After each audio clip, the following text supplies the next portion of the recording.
Bonjour! Aujourd'hui, je vais réaliser mes dernières images à Washington. En effet, comme des millions d'Américains, je dois déménager. Le Covid a gagné et a bouleversé ma vie. Aux États-Unis, nous affrontons notre troisième vague. Cette troisième vague à Washington est particulièrement virulente. Le Covid se diffuse très vite et la ville est passée en zone rouge. C'est la première fois qu'elle passe en zone rouge depuis le début de la pandémie. Et il est conseillé de porter 2 masques pour éviter toute contamination. Le gros problème à Washington, c'est la survie des restaurants. Et les Américains essayent d'être particulièrement adaptables. Donc là aussi, les rues sont mises à contribution. Et certains restaurants ont créé des villages de bulles ou d'abris de jardin pour que leurs clients puissent déjeuner dans un endroit sec. Washington a été déconfiné le 31 mai 2020. Et ce qui est incroyable, c'est que depuis cette date, la circulation des voitures n'est jamais revenue à la normale. Il n'y a quasiment plus de trafic routier. Et il n'y a surtout quasiment plus de piétons dans les rues. La capitale américaine est une ville où il y a de la culture, où il y a aussi des théâtres, des cinémas. Et c'est une ville jeune, il y a beaucoup de salles de sport.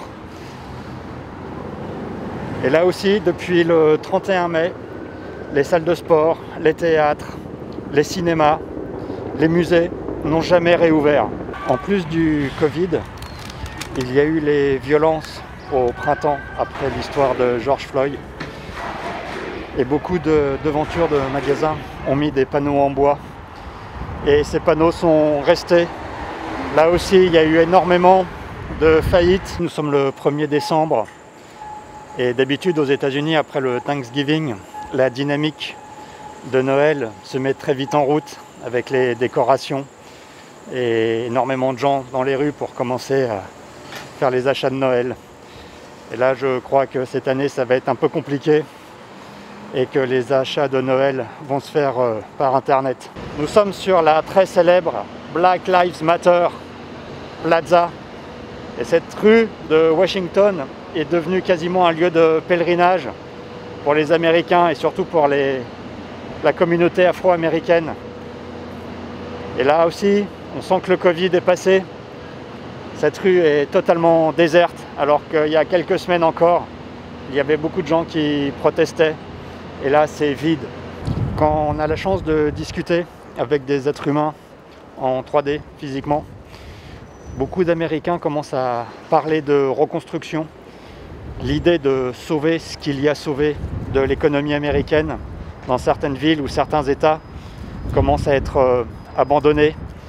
Il y a quasiment un processus intellectuel d'une fin de guerre. Maintenant, il va falloir reconstruire l'économie, reconstruire les relations entre les gens. Et la difficulté de cette reconstruction, c'est le Covid. Si les vagues continuent comme ça, de façon incessante, c'est une reconstruction qui va être longue et périlleuse.